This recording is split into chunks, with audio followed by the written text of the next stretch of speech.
आप देख रहे हैं इंडिया टाउन न्यूज, भारत की बात। नमस्कार, मैं हूं आपके साथ आस्था। स्वागत है आपका हमारे खास बुलेटिन मध्य प्रदेश की खबरों में, जहां हम आपको मध्य प्रदेश की महत्वपूर्ण खबरों से रूबरू कराएंगे। तो चलिए बुलेटिन की शुरुआत करने से पहले नजर डालते हैं हेडलाइंस पर। नाबालिग लड़की का अपहरण, थाने में नहीं हुई सुनवाई, एसपी ऑफिस पहुंचे समाजजन।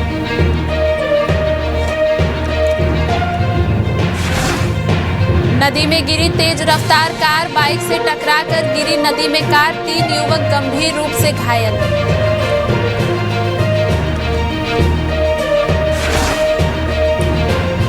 झांसी में गरजी पुलिस की बंदूक, एनकाउंटर में बदमाश घायल, दबोचे गए 2 इनामी बदमाश। नशे का चक्रव्यूह तोड़ने का मुहिम, स्कूलों में मैं हूं अभिमन्यु मिशन अभियान चलाया जा रहा है। पुलिस अभियान के जरिए बच्चों को बना रही सशक्त। पीडब्ल्यूडी की बेरुखी ने ली जान, सड़क के गड्ढे ने छीनी जिंदगी, हादसे में कारोबारी की मौत। मानसूनी बारिश में बाढ़ की मार झेल चुके ग्वालियर शहर के नालों पर भूमाफिया की नजर है। भूमाफिया के हौसले इतने बुलंद है कि वह नालों पर कब्जा करके अवैध मार्केट तैयार कर रहे हैं, लेकिन प्रशासन और नगर निगम कोई कार्रवाई नहीं कर पा रहा। ताजा मामला ग्वालियर के आनंद नगर इलाके का है। यहां भूमाफिया ने नाले पर 2 मंजिला मार्केट बनाकर खड़े कर दिया है और अब मार्केट की दुकानों को किराए पर देकर हजारों रुपए किराया वसूल रहा है। आपको बता दें कि आनंद नगर इलाके में बारिश के मौसम में ड्रेनेज सिस्टम बेकार होने के कारण घरों में पानी घुस गया था।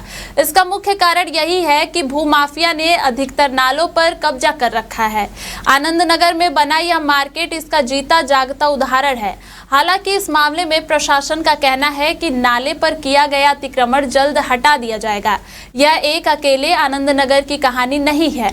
ग्वालियर में ऐसे कई नाले हैं जहां पर लोगों ने अवैध रूप से होटल, मार्केट और घर आदि बना लिए हैं। इतना ही नहीं, कई जगह तो कॉलोनाइजर ने नाले पर ही कॉलोनी बना रखी है।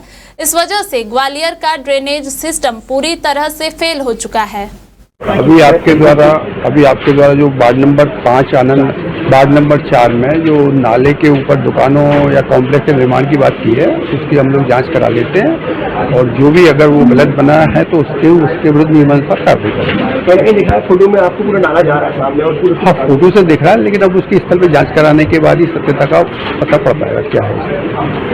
मदर्स प्राइड स्कूल कराहल में गरबा महोत्सव का आयोजन स्कूल के डायरेक्टर अमित राजौरिया के मार्गदर्शन में किया गया। मुख्य अतिथि तहसीलदार रोशनी शेख और थाना प्रभारी कराहल यास्मीन खान ने भी गरबा महोत्सव में अपनी प्रस्तुति दी। संचालन पत्रकार मोनिका शर्मा ने किया। सैकड़ों महिलाओं के बीच मोनिका शर्मा को सबसे ज्यादा खूबसूरत होने का अवार्ड मिला। फैंसी ड्रेस में निधि मित्तल, बेस्ट गरबा नृत्य में प्रिया मुदगल, रुद्राक्ष मुदगल, सबसे सुंदर गरबा ड्रेस का पुरस्कार काजल को मिला।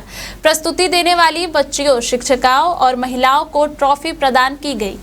मध्य प्रदेश के कैबिनेट मंत्री कैलाश विजयवर्गीय द्वारा राहुल गांधी और प्रियंका गांधी पर की गई टिप्पणी के बाद कांग्रेस विजयवर्गीय पर हमलावर हो गई है। अभी यह मामला और तूल पकड़ता जा रहा है। नेताओं में जुबानी जंग और भी तेज हो गई है। दमोह जिला कांग्रेस अध्यक्ष प्रवक्ता ज्योति पटेल ने प्रेस कॉन्फ्रेंस में मंत्री विजयवर्गीय के इस्तीफे की मांग करते हुए उन पर नाराजगी जाहिर की है। ज्योति पटेल ने कहा, विजयवर्गीय ने कोई पहली बार महिलाओं का अपमान नहीं किया है। अपने आप को महिलाओं की हितैषी बताने वाली पार्टी के नेताओं की जुबान हमेशा महिलाओं के खिलाफ चलती है। उन्हें बहन और भाई के रिश्तों का भी एहसास नहीं रहता। मोहन सरकार को चाहिए उन्हें पार्टी से निकाल कर बाहर करे। यदि हम बात करें तो 7,418 आदिवासी और हरिजन जो महिलाएं, SC ST महिलाएं, उन पर लगातार जो है केस दर्ज हो रहे हैं। 41 अपराध ऐसे हैं रोज SC ST की महिलाओं पर होते हैं। इसके अलावा 2024 से 2025 मतलब 1 साल के भीतर 21,175 महिलाएं और नाबालिग बच्चियां जो है वो लापता हुई हैं। तो जब ऐसी घटनाएं होती है तब कैलाश विजयवर्गीय के मुंह से एक शब्द नहीं निकलता है, और जब महिलाओं की अस्मिता ताक करनी होती है तब कैलाश विजयवर्गीय की जो है मुंह से कई बार ऐसी गंदी और अशोभनीय बातें निकल आती है। हमारा तो सार्वजनिक बात ये है कि जो मन के अंदर आदमी की विचार होती है वही बाहर निकलती है। क्या कैलाश विजयवर्गीय जी अपने परिवार में भी उनकी भाई बेटे होंगे, बहनें होंगी, क्या वो अपने परिवार में भी इस टाइप का विचार रखते हैं? रही बात दूसरी, तो वर्तमान में मोहन सरकार से खेल खाए हुए उदासीन व्यक्ति हैं, चर्चा में रहने के लिए इस टाइप का जो बयान दे रहे थे, जबकि होना ये चाहिए कि आप देख रहे होंगे कि पूरे प्रदेश में खाद की अत्यंत समस्या है, उस पर कोई ध्यान नहीं दे रहा। छतरपुर जिले के नौगांव नगर में शनिवार की आधी रात के सन्नाटे के बीच मौत का कहर टूट पड़ा। नगर के 28 वर्षीय कारोबारी और कार बाजार संचालक शिवम पटेरिया की कार सड़क पर बने गहरे गड्ढों से टकराकर पेड़ से भिड़ गई। हादसे में शिवम की जान चली गई। टक्कर इतनी भीषण थी कि कार का इंजन 20 फीट दूर जा गिरा। हादसे में शिवम की मां और बहन समेत 3 लोग गंभीर रूप से घायल हो गए हैं। शनिवार को शिवम अपने परिवार के साथ छतरपुर में एक मांगलिक कार्यक्रम में शामिल होने आए थे। देर रात लौटते समय घर से कुछ ही दूर पर यह हादसा हो गया। चंद घंटों पहले तक खुशियों से भरा परिवार अब मातम में डूब गया है। इस दर्दनाक हादसे में शिवम की मां क्रांति देवी और बहन रुचि पटेरिया गंभीर रूप से घायल हो गईं। दोनों को नौगांव स्वास्थ्य केंद्र से रेफर कर छतरपुर जिला अस्पताल में भर्ती कराया गया है। वहीं परिवार का एक अन्य सदस्य लकी पटेरिया नौगांव अस्पताल में इलाजरत है। पूरा परिवार गहरे सदमे और अस्पताल के आईसीयू के बीच जूझ रहा है। यह हादसा शराब ठेका के सामने सड़क पर बड़े बड़े गड्ढों पर हुआ। बरसात शुरू होने के बाद से ही यह सड़क बेहद खस्ता हाल है। स्थानीय लोगों का कहना है कि पीडब्ल्यूडी की लापरवाही ने एक होनहार बेटे और युवा व्यापारी की जान ले ली। झांसी में पुलिस और बदमाशों के बीच मुठभेड़ हुई है। थाना सिपरी बाजार पुलिस टीम ने इस दौरान 25-25 हजार के 2 इनामी अपराधियों को दबोच लिया। मुठभेड़ में एक बदमाश के पैर में गोली लगी है, जिसे इलाज के लिए अस्पताल भेजा गया है। झांसी पुलिस अपराध और अपराधियों के खिलाफ लगातार सख्त कार्रवाई कर रही है। इसी कड़ी में एसपी सिटी के नेतृत्व में थाना सिपरी बाजार पुलिस टीम को रविवार को एक बड़ी सफलता हाथ लगी। ग्राम आरी नहर पुलिया के पास पुलिस और बदमाशों के बीच मुठभेड़ हो गई। इस दौरान 25-25 हजार के इनामी अपराधी अनिल यादव और कैलाश उर्फ फंटू पुलिस के हत्थे चढ़ गए। मुठभेड़ में अनिल यादव के पैर में गोली लगी, जिसे उपचार के लिए जिला अस्पताल भिजवाया गया, जबकि कैलाश को पुलिस ने मौके से गिरफ्तार कर लिया। पुलिस ने उनके पास से 315 बोर का तमंचा, एक दगा हुआ और 2 जिंदा कारतूस बरामद किए हैं। बताया जा रहा है कि दोनों आरोपी 8 सितंबर को भोजला गांव में हुई अरविंद हत्याकांड में नामजद थे। इस हत्याकांड में शामिल अब तक 12 आरोपी जेल भेजे जा चुके हैं। झांसी से अमित राजपूत की खबर। थाना सिपरी बाजार आज गश्त कर रही थी। उसी दौरान एक मुखबिर ने सूचना दी कि आपके यहाँ विगत दिनों एक हत्या के वांछित इस समय आरी नहर पटरी पर पुलिया के पास मौजूद है। इस सूचना पर शीघ्र सिपरी बाजार पुलिस महफूज से यहाँ आई तो 2 व्यक्ति आरी नहर पटरी पर पुलिया के पास दिखाई दिए। उनको रोकने का प्रयास किया गया तो उन्होंने पुलिस पर फायर किया। आत्मरक्षार्थ पुलिस ने भी जवाबी फायरिंग की। उस फायरिंग में एक व्यक्ति के पैर में गोली लगी और एक व्यक्ति को मौके से दौड़कर पकड़ लिया गया। दोनों व्यक्ति ने पूछने पर अपना नाम अनिल यादव और कैलाश बताया। अनिल यादव के पैर में गोली लगी है। उपचार के लिए जिला अस्पताल भेज दिया गया है और आगे की विधिक कार्रवाई की जा रही है। दोनों ही अभियुक्त भोजला में 8 सितंबर को एक हत्याकांड हुआ था अरविंद यादव नाम के व्यक्ति का। उसमें वांछित अभियुक्त थे और दोनों पर ही 25-25 हजार का इनाम घोषित। मध्य प्रदेश के खंडवा जिले के पिपलोद थाना क्षेत्र से नाबालिग लड़की के अपहरण का सनसनीखेज मामला सामने आया है। अपहरणकर्ता का सीसीटीवी फुटेज भी सामने आया है, जिसमें नाबालिग लड़की को आरोपी बाइक से ले जाते दिखाई दे रहे हैं। घटना को लेकर परिजन और समाज के लोग थाने पहुंचे, लेकिन टीआई ने उनकी कोई मदद नहीं की। 4 दिन तक जांच के नाम पर गुमराह किया जाता रहा। मुस्लिम समाज के 100 से अधिक लोग खंडवा पुलिस अधीक्षक कार्यालय पहुंचे और न्याय की गुहार लगाई। समाज का आरोप है कि क्षेत्र के ही 3 युवक नाबालिग को बहला फुसलाकर उठा ले गए हैं। लड़की घर से कुछ गहने और रुपए भी ले गई है। परिजनों का कहना है कि बेटी रोजाना की तरह स्कूल गई थी, लेकिन वापस नहीं लौटी। इसके बाद परिवार ने अपहरण का शक जताते हुए पुलिस में रिपोर्ट दर्ज कराई। बताया गया है कि पिपलोद पुलिस ने 2 युवकों को थाने में बिठाया जरूर था, लेकिन बाद में उन्हें छोड़ दिया गया, जबकि मुख्य आरोपी अब भी फरार है। इससे समाज के लोग आक्रोशित हो उठे। समाज की मांग है कि 24 घंटे के भीतर लड़की को सुरक्षित बरामद किया जाए और आरोपियों को कड़ी से कड़ी सजा मिले। सर, हम आए यहाँ पर आवेदन देने के लिए। जो हम रात को पिपलोद थाना गए थे, तो पिपलोद थाने में टी साहब ने हमारी कोई सुनवाई नहीं करी और हमको 3-4 दिन से आश्वासन पे आश्वासन देते जा रहे कि तुम्हारा आज हो जाएगा, कल हो जाएगा। हम 23 तारीख से परेशान हैं। ये लड़का लड़की का मामला है पिपलोद थाने का। और उसके बाद हमने टी साहब से बात करी तो टी साहब बोले कि भाई हम हमारे हिसाब से कार्रवाई कर रहे हैं, आपको आगे दरवाजे सब खुले हैं, आपको जहाँ जाना हो जा सकते हो। तो भाई हम कहाँ पर जाएंगे, थाने जो लगता है पिपलोद वहाँ पर। उसके बाद में उन्होंने हमारे को बोला कि जो है हम तुम्हारे हिसाब से कार्रवाई कर रहे हैं। तो लड़की 23 तारीख से घर से फरार है, आज 4 दिन हो गए। भाई हमको पता ही नहीं कि लड़की कहाँ पर है, कैसी है, क्या हाल में है, भाई जिंदी है कि नहीं है। भाई आप आश्वासन हमारे को दे रहे हो, किस चीज़ का आश्वासन दे रहे हो? भाई आश्वासन दो ऐसा, और आप बोल रहे कि हमारे को पता है। तो भाई पता है तो फिर हमारे को मिलवाओ ना, लड़की कहाँ पर है। तो इस मामले में हम SP यहाँ आए थे, SP ऑफिस, ये आवेदन देने के लिए। क्या कहीं चली गई या कोई लड़के के साथ? लड़का मतलब हमारे पास सिटी कैमरे में कैद है लड़के के। वो स्कूल गई हुई थी तो अपहरण करके लेके गए। अपहरण किया गया लड़की का। 3-4 लड़के हैं, लड़की नाबालिग। रीवा के विश्वविद्यालय थाना क्षेत्र में शुक्रवार को हुई एक महिला की हत्या का पुलिस ने 24 घंटे के अंदर ही खुलासा कर दिया।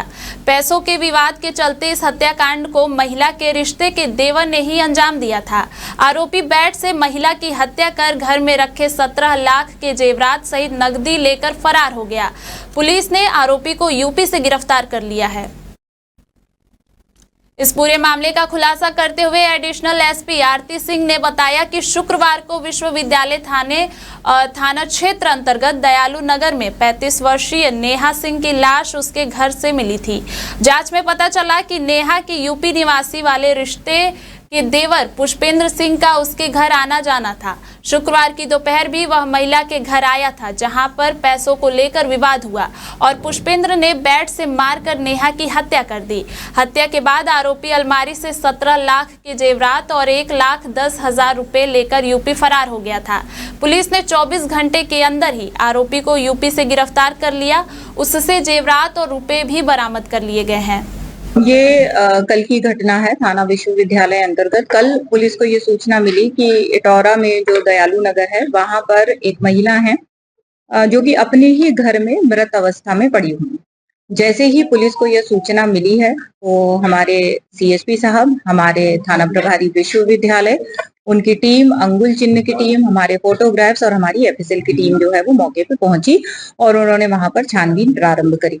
वरिष्ठ अधिकारियों को सूचना दी गई, शीघ्र ही टीमें बनाई गई ताकि इस बात का पता लगाया जा सके कि दिन दहाड़े इस प्रकार से कौन व्यक्ति हैं जिन्होंने इस हत्या को अंजाम दिया है।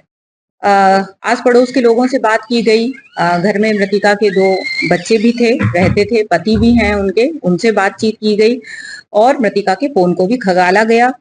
और जब इन सब चीजों में पुलिस लगी रही, हमारी टीमें बनी रही हमारे वरिष्ठ अधिकारियों के नेतृत्व में, तब हमें ये पता चला, एक पुष्पेंद्र नाम के व्यक्ति के बारे में हमें पता चला और उसको लोकेट किया गया। और जब उससे कड़ाई से पूछताछ की गई तो उसने घटना को अंजाम दिया जाना स्वीकार किया गया।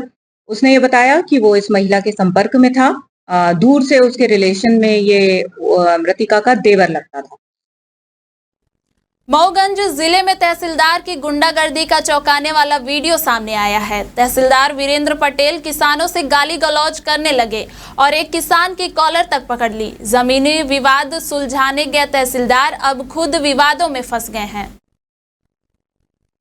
किसान की कॉलर पकड़ने के मामले ने अब तूल पकड़ लिया है। सोशल मीडिया पर तहसीलदार की इस हरकत पर तीखी प्रतिक्रिया व्यक्त की जा रही है। वहीं किसानों ने तहसीलदार पर कार्रवाई की मांग की है। घटना 25 सितंबर की बताई जा रही है, जिसका वीडियो शनिवार को वायरल हुआ है। दरअसल मऊगंज के गनीगमा गांव में 2 प्रजापति परिवारों के बीच जमीन का विवाद था। इसका मामला कोर्ट में लंबित था। कोर्ट के फैसले के बाद प्रशासन कब्जा दिलाने पहुंचा था। इसी दौरान तहसीलदार वीरेंद्र पटेल बेकाबू हो गए और उन्होंने किसान सुषमेश पांडे की कॉलर पकड़कर गाली गलौज करते हुए झूमा झटके की। बताया जा रहा है कि तहसीलदार वीरेंद्र पटेल का विवादों से पुराना नाता है। अधिवक्ताओं से भी उनका टकराव हो चुका है। बीती रात लगभग 9 बजे खंडवा रोड पर सनावत के पास स्थित बांकुर नदी के पुल से एक कार बाइक को टक्कर मारती हुई नदी में जा गिरी। कार में 5 युवक सवार थे, जिनमें 3 गंभीर रूप से घायल हुए हैं। उन्हें सनावत के सिविल अस्पताल में प्राथमिक उपचार के बाद खरगोन रेफर किया गया है। कार में फंसे लोगों का क्रेन के जरिए रेस्क्यू किया गया। रात में नदी से तेज आवाज आने पर पास में ही रहने वाले शेख खालिद बरसते पानी में पुल पर पहुंचे, जहां उन्हें एक कार नदी में उल्टी गिरी नजर आई और 2 युवक कार की खिड़की से सिर निकालकर मदद के लिए आवाज लगाते दिखे। तब तक आसपास के और भी लोग पहुंच गए। दोनों युवकों को बाहर निकालकर सिविल अस्पताल भेजा गया। पुलिस भी क्रेन लेकर आ गई। कार की ड्राइविंग सीट पर युवक बलराम दबा हुआ था। टीआई रामेश्वर ठाकुर ने क्रेन की मदद से उसे व अन्य युवकों को बाहर निकालकर सिविल अस्पताल भेजा। मौके पर एसडीओपी अर्चना रावत भी पहुंची। राहत एवं बचाव कार्य में शेख हकीम ने भी मदद की। घायल युवक नितिन पाटिल ने बताया कि वे लोग खनगांव खेड़ी से वापस आ रहे थे, तभी कार अचानक नदी में गिर गई। कार में नितिन, बलराम और ऋतुराज फंस गए थे।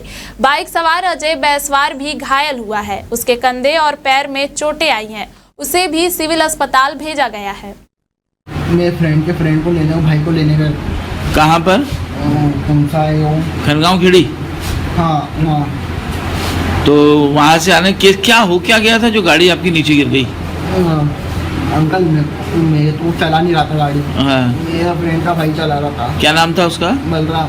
वो चला रहा था। हाँ। फिर क्या हुआ? क्या में एकदम से कुछ हुआ तो पलट गई गाड़ी के पीछे, ऊपर से गिर गई नीचे। हाँ। तो कितने लोग थे आपके साथ में? 5 जन। ड्राइवर मिला। ड्राइवर का नाम क्या था? बलराम। और हमको आवाज़ आई तो हमने उसे दौड़ते हुए भागते हुए आए तो देखा तो गाड़ी नीचे पड़ी हुई थी। हम उसे गए नीचे तो हमने देखा कि नीचे अंदर कुछ लोग दबे हुए उसके अंदर। तो फिर उनको हमने धीरे धीरे करके 3-4 जनों को निकाला। फिर एक जन तो अंदर फंसा हुआ रह गया। कुल कितने लोग थे इसमें? 5 लोग थे उसमें। सब जवानी लड़के थे? सब जवान लड़के थे। किसी की मौत तो नहीं हुई? नहीं, किसी की मौत नहीं हुई, सबको निकाल लिया। ये करीब 9:15 बजे के करीब की घटना है।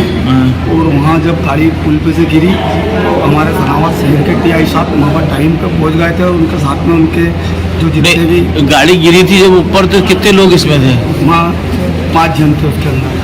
तो गाड़ी उल्टी गिर गई थी? हाँ उल्टी गिरी गाड़ी। और सब लड़के थे? सब लड़के थे। और जब हमारे को मालूम पड़ा, हमने टीआई साहब को खबर दी और टीआई साहब तत्काल वहाँ आ गए और उन्होंने बहुत सुविधा करी और उन्होंने जेसीबी बुलाकर गाड़ी को उठवा के सब निकाल के जान बचाई।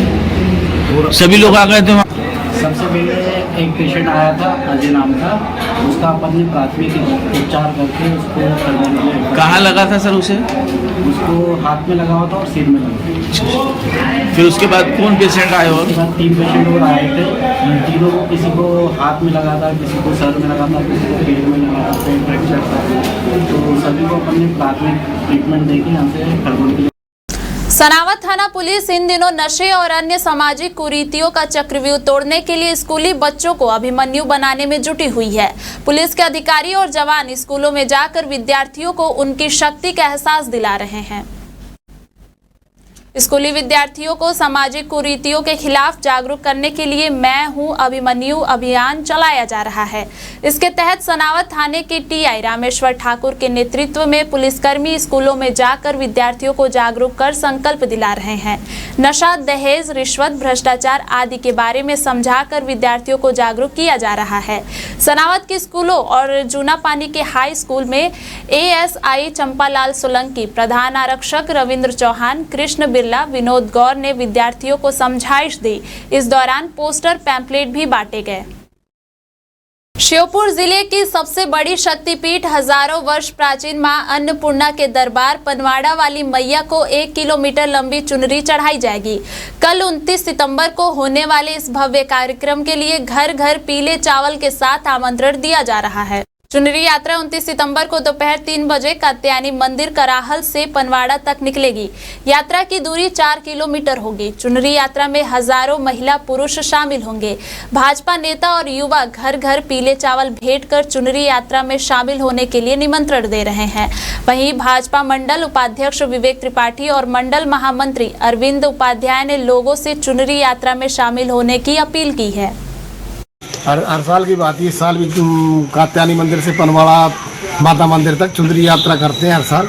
इस साल भी चुनरी यात्रा का घर घर निमंत्रण दे रहे हैं। भाई साहब, कितने लोग इस चुनरी यात्रा में शामिल हो सकते हैं? 2-3 हजार आदमी इस यात्रा में शामिल हो जाते हैं। क्या भाई साहब हर साल इस तरह से चुनरी यात्रा निकाली जाती है क्या? हाँ, हर साल इस तरह से चुनरी यात्रा निकाली जाती है। पूरे गाँव में पीले चावल देते हैं, सबको निमंत्रण देके वहाँ पर बुलाते हैं, फिर सब लोग संग में जाते हैं। भाई साहब, इस चुनरी यात्रा में कौन कौन शामिल हो सकता है? इस चुनरी यात्रा में पूरा गांव शामिल होता है। सुनने वाला भाई साहब रामनिवास रावत जी भी शामिल हो सकते हैं? नहीं, वो अतिथि है, गांव की बात है, वो अतिथि में हम सबको बुलाएंगे। अच्छा, अतिथि में आप सभी को बुलाओगे, बाकी गांव के सभी लोग इसमें शामिल होंगे, महिलाएं, सभी तरह से लोग शामिल आएंगे इसमें। ये हमारा धार्मिक कार्यक्रम है जो प्रतिवर्ष हमारे नगर में मनाया जाता है। हर प्रतिवर्ष की भांति इस बार भी हमारे यहाँ चुनरी यात्रा का कार्यक्रम बनाया जा रहा है। इसमें हमारी